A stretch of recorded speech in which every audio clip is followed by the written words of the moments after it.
And, if you're coming in and you're thinking, I need to partner up with somebody so that I can do this or so that I can grow my business for that. And you're thinking of it very transactionally. Like I'm gonna give them this, they're gonna give me a little bit more, and I'm gonna come out ahead. That generally is not the way to approach a partnership of any kind. Yep. Whereas if you come in thinking transformationally, how do I transform this person, their world, their business, this relationship, whatever, those are the partnerships that tend to last, and they're the ones that tend to be more meaningful and the ones that ultimately end up being more valuable financially or otherwise. So I would encourage people as they think about partnerships, like, how can you be more transformational? And we've got some exercise, and one exercise that we give in the book was a company we were working with, and their sales team was kind of flatlining a little bit. They weren't hitting their numbers, and we realized really quickly looking into it that most of the salespeople were just constantly being transactional, and taking and taking and taking time and trying to get money. And so what we had them do is we had them print out all of their any sales communications they had. So their scripts, their email campaigns, all of that stuff. And we had them then list out underneath each one of those things, what are you giving and what are you taking?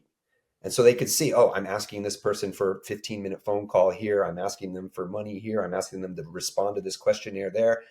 And eventually we shifted it and we said, okay, for every time you give, make sure, or every time you ask for something, make sure you're giving more in return. And it just completely shifted the way that they were communicating with their customers and their partners.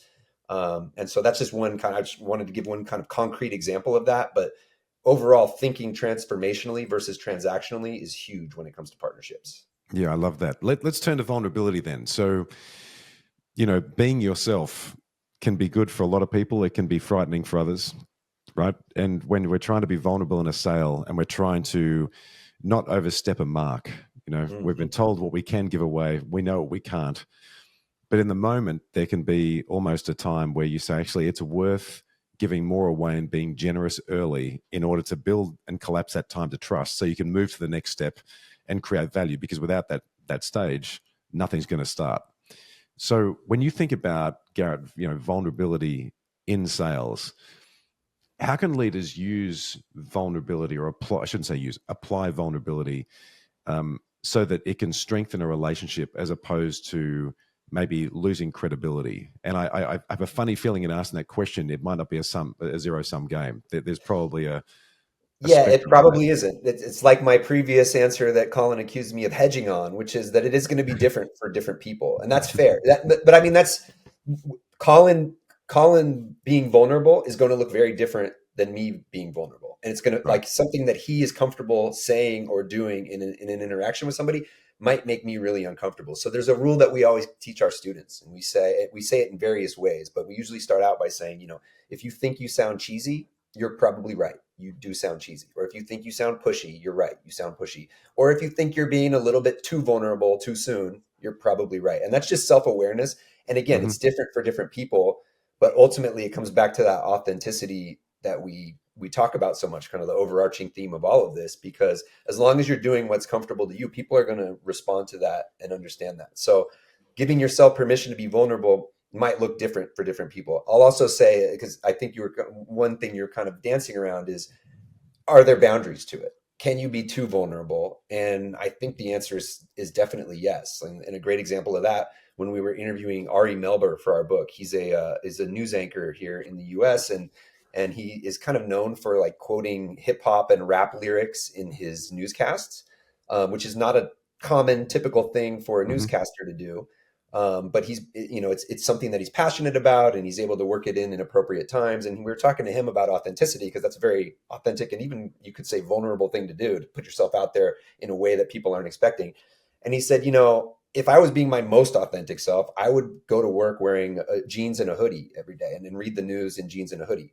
He's like, I can't do that because people won't take me seriously. He said there are boundaries to the level of authenticity that I'm allowed to express. And that's okay. We have to be aware of those things and realistic about them. And I think that same litmus test applies to vulnerability as well. They're kind of cousins, right? Vulnerability and authenticity. They're not that Right. far apart. So I would say there absolutely are boundaries. They're going to be different for different people, but it's worth thinking about. Colin, anything to add to that? I'm channeling my inner Garrett and looking at the clock.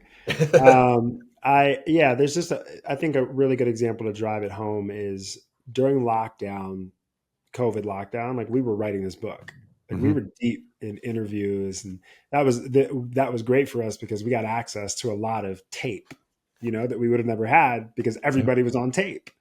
And so during lockdown, we saw so many underperforming salespeople thrive during lockdown in different verticals. And we Mm-hmm. weren't really sure why because they didn't have much in common other than they were either on pips or not doing well before lockdown. And then for some strange reason, they were at the top of the leaderboard and getting fat commission checks when it was lockdown. So something changed. And it wasn't until you go back and you look at the tape and you just see the pattern emerge and it's so obvious. Like the first, whatever, like call it 4 minutes of every Zoom call or whatever interaction they were on, whatever platform they were using, sounded something like a bumbling idiot on the salesperson side. Like it was this, like there'd be these apologies. They'd be like, I thank you for showing up today for the demo. Like, I don't even know if we should be having this conversation right now. Like, this is really weird. And that's my wife, like chasing my 3-year-old, trying to put an adult mask on him. And normally we don't have laundry in the background, but normally you don't see my background. This is before we knew how to blur the backgrounds. You know what I mean? Like, it was Yep. like, you would just watch these people be like ridiculously vulnerable. Like they and then eventually they cut themselves off because they would realize that they sound Yep. like they're bumbling idiots. And they go, anyways, I'm sorry. I just wanted to just say that, like, I want to call the elephant out in the room. But almost every time the reaction on the other end of the Zoom was big breath. I'm so happy you said that. Yeah. This shit is so weird. Mm-hmm. Quote unquote. This is my first pandemic too. Quote unquote. I haven't even met my coworkers. I got this job 2 weeks ago and then the world shut down. Like, you have never seen a salesperson and a prospect get on the same page in the first minute. Like, I had never seen it before, to the point where, like, at some point, 4 minutes in, you're watching the prospects ask the salespeople to start selling them. Like, all right, well, let's get down to this demo so that we keep the jobs that we were, that we're complaining about, which is beautiful because that means that, like, you're adding value as a salesperson. Or I wouldn't be here. Like, there's this, the point of that, speaking of jumbling idiots, the point is that if you really look at, if you look at, yeah, I'm proving the point. If you look at it for what it's worth, what that was it was just a microcosm of why the unsold are Mm-hmm. great. It's because those people knew during COVID, they were definitely living through a shared experience.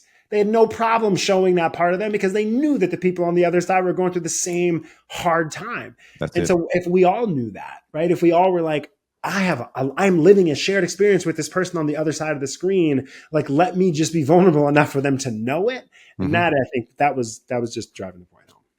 You know what? It's that happened so many times. We had to move our team, and I'm a scientist by training. Our company that I retired from, we had a very scientific heavy group, which was all working in labs. We, had all these protocols to move in and out of labs, and masks were the least of our problems.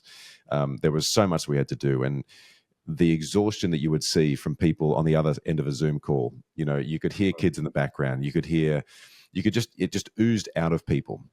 And more often than not, when I was doing deals overseas, who had been in lockdown a lot longer than we had been here, and we didn't have it too bad here. I mean, we were still locked down, but maybe not as bad as, say, Italy, for example, or other parts of France, which were just and in the UK, just catastrophic, right? You would have these conversations where they were just relieved to talk about anything that didn't involve the four walls they were sitting inside of. Yeah. And it collapsed the time to relationship in such a profound way that most of those people who we didn't do deals with are still colleagues because we just catch up because we had that shared experience. So I think it's hugely important. And I'm curious, and I know we're going to go to time soon, but I'm curious, what do we do now that we don't have that shared experience? We Colin, do have that shared experience. talk That's more about the that. point, right? Like, we were just at Microsoft. We love Microsoft, right? We get to spend like a good amount of time there. They're such learners, like when you go to a room, you don't know if you got a room full of knowers or a room full of learners, but like they got a room full of learners, and like we're talking to them. And something that Microsoft is obviously leading the front on right now is AI. Mm-hmm. And, we're talking to not necessarily salespeople, but people that have to communicate Right. with others that could be scared of AI, right? Mhm. That could fear AI, that could not really understand it. And this conversation around a shared experience was so relevant because we're all living through whatever's happening right now with society and AI. We all know just as much as we all know, and then we all don't know just as much as we don't know. And Mhm. you can either lean into that, right? And have these like vulnerable moments with people where they will give you credit for what you don't know, just as much as give you credit for what you do know. And I think that, if it wasn't AI, it would be having kids. If Yeah, it wasn't having kids, it would be, it's not the AI experience, it's the human it's the experience. human We all Right. experience. Yeah, we're all going through the same stuff exactly. in our own way. And it's Exactly. so, Colin will often, when he's coaching up young salespeople, he'll often say, your goal as a salesperson is to get the other person to see themselves in you as quickly as possible. Mm-hmm. And that's really not that hard to do. Colin's given some examples, but we talk about show your work in our book. And it's, like in math class back in high school, when you didn't just get credit for the answer, but you had to show all the steps that you The got there. working. Yeah. People give you credit for that in real life too. And so, we'll have students come in and they'll be stressed out about a meeting that they got with a VC or something because they're going to raise money. And like, I don't want the VC to think I'm just a college kid who doesn't know what they're doing and who's wasting their time. And our advice is always the same. We say, tell them that right at the beginning of the call. Go, I've been so excited about this call, but I'm also nervous because I don't want you to see me as just a college student who's going to waste your time and whatever. Tell that story, show that work. Yep. And always the other person's going to see something in themselves there. Like, yeah, when I was a college kid, I felt the same way, or, I have these conversations all the time. Whatever it is, you can get to that point where you're having a shared experience very quickly, pandemic or no pandemic, AI or no AI.